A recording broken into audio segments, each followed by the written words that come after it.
Доброе утро, зрители StopGame.ru! В эфире новости игрового мира. Журналисты портала PC Gamer пообщались с бывшими и нынешними работниками Zaum и выяснили, что все это время творилось внутри студии. Стоило 3 ключевым разработчикам Disco Elysium покинуть студию, как все посыпалось. В проекте не осталось способных лидеров, из-за этого вторую часть решено было отменить, причем без ведома новых ведущих сценаристов, из-за чего вспыхнули разногласия внутри студии. В итоге сценаристам Арго Туулику и Дори Клиндич дали всего неделю, чтобы придумать новый проект под брендом Disco Elysium. Ребята справились, выкатив концепт продолжения в формате спин-оффа. Он должен был продолжить сюжет, вернуть персонажей первой части и развить ролевую систему. Это был их единственный шанс сделать продолжение без Курвица, Ростова и Хинтбере. Спин-офф понравился всей студии и смог воодушевить команду после скандала, который развонялся на весь интернет. И все бы шло хорошо, но боссы не дали разработчикам времени на подготовку, то есть на то, чтобы заранее составить полноценный план и до конца продумать историю и персонажей. Тулик и Клиндич должны были работать в двойном объеме. Когда на разработку перекинули больше людей, оказалось, что не хватает времени для того, чтобы включить новых сценаристов в процесс. Более того, в команде не был назначен формальный лидер, что рождало еще больше проблем. И еще больше их стало появляться, когда в творческий процесс начал вклиниваться исполнительный директор. По словам Клиндич, Туулика начали показательно унижать боссы студии из-за того, что его слишком любили фанаты Disco Elysium. Ну и что мы имеем на данный момент? Состояние студии Zaum плачевное. Туулика и Клиндич уволили вместе с четвертью сотрудников, а спин-офф отменили вовсе. Все еще ведется работа над новой полноценной ролевой игрой и еще одной мобилочкой по мотивам диска, но в былой успех верится с трудом. Продюсер серии Metal Gear Solid подкинул немного свежей инфы касательно ремейка Snake Eater. Ранее сообщалось, что в игре сохранят оригинальную озвучку, однако несколько свежих реплик все-таки были дозаписаны. Правда, задействуются они только в обучающих подсказках. Если кому-то не нравятся заточенные под современные стандарты камера и управления, в настройках можно выбрать более олдскульные варианты. Будет и опция включения желтого фильтра, ну что, прям как раньше. Konami решила запилить ремейк именно третьего жира, потому как она является первой по хронологии событий. Но компания рассчитывает, что серия продолжится и после ремейка. Дельта попала в название не случайно. Она символизирует изменение количества без изменения состава. Мол, это и есть базовый принцип ремейка. Не другая часть, а больше того же самого. Дата выхода Metal Gear Solid Delta Snake Eater все еще неизвестна.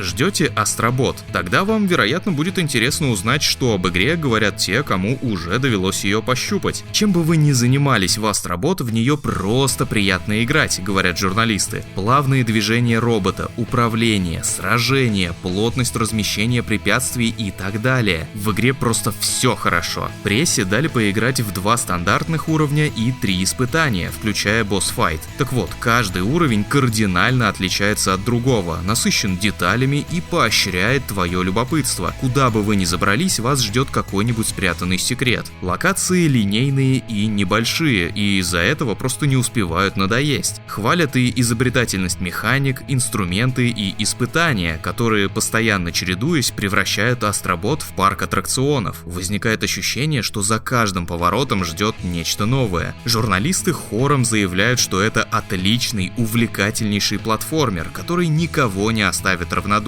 Прохождение займет около 15 часов, а начать его можно будет 6 сентября исключительно на PlayStation 5.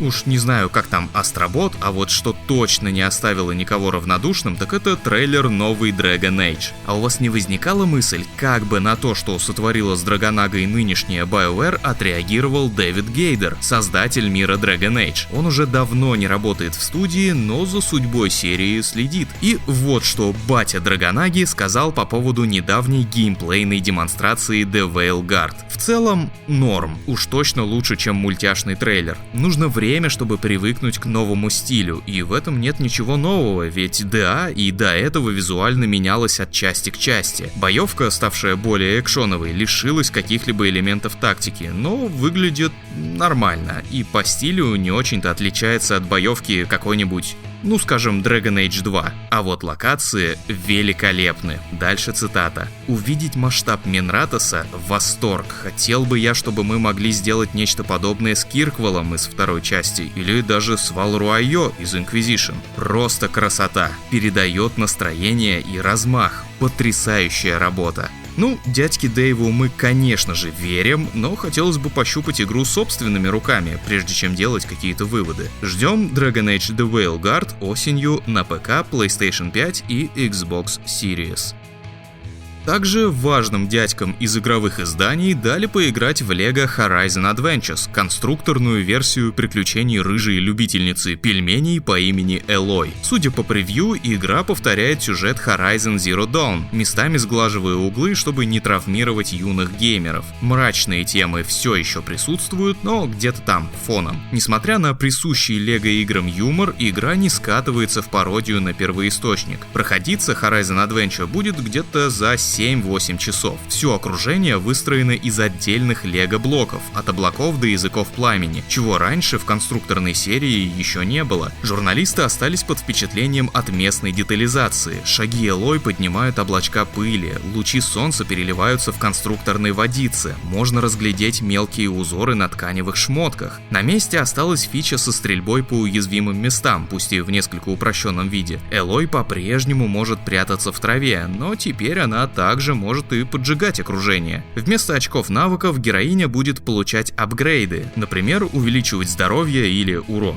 Многие сошлись во мнении, что из LEGO Horizon Adventures получается веселое и беззаботное family-friendly приключение. Релиз состоится в конце 2024 на ПК, PS5 и Nintendo Switch. Правда, поговаривают, что на ПК потребуется PSN аккаунт, что как-то не очень приятно. Дебютную победную косарямбу на этой неделе обретает Стэнли Климпфол, поведавший об играх по мотивам Доктора Кто. Вот скажите, вы вообще знали, что эти игры существуют? А вот Чизи Фиолетовая Борода получает свою юбилейную 20-ю косарямбу за блок с историей самой первой, некогда нашумевшей Angry Birds. Также благодарю Чизи и всех причастных за продолжение инициативы с подсвечиванием самых крутых блогов, вышедших за прошедший месяц. Настоятельно рекомендую заценить.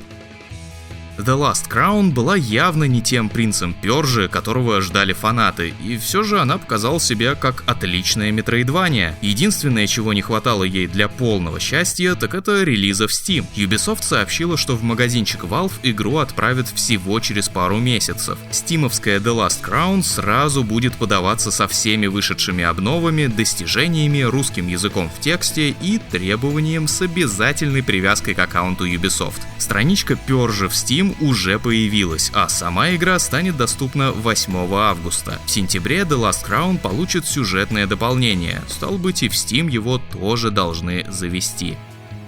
Студия Grinding Gear Games показала 10 минут свежего геймплея Path of Exile 2. В центре внимания персонаж ведьмы и ее особенности. Этот класс специализируется на создании армии собственных прихвостней, которые будут делать за вас всю грязную работу. Однако, в отличие от первой части, чтобы раздвинуть лимиты призыва, придется увеличивать показатель духа. Мы будем сами определять состав нашей орды. Если существо, призванное с помощью духа, погибнет, оно возродится спустя какое-то время. Есть обилки, позволяющие поднимать нескольких дополнительных приспешников, но их время жизни будет ограничено. На высоких уровнях ведьма сможет извлекать души поверженных противников и добавлять их в свою армию вместо обычных пацанов. Призываемые твари также имеют свои особые навыки, распоряжаться которыми должен ты сам. Кроме того, миньонов можно будет приносить в жертву, чтобы навешивать различные бафы на всех остальных. В раннем доступе Path of Exile 2 стартует когда-то в этом году. Платформы ПК, PlayStation 5 и Xbox Series.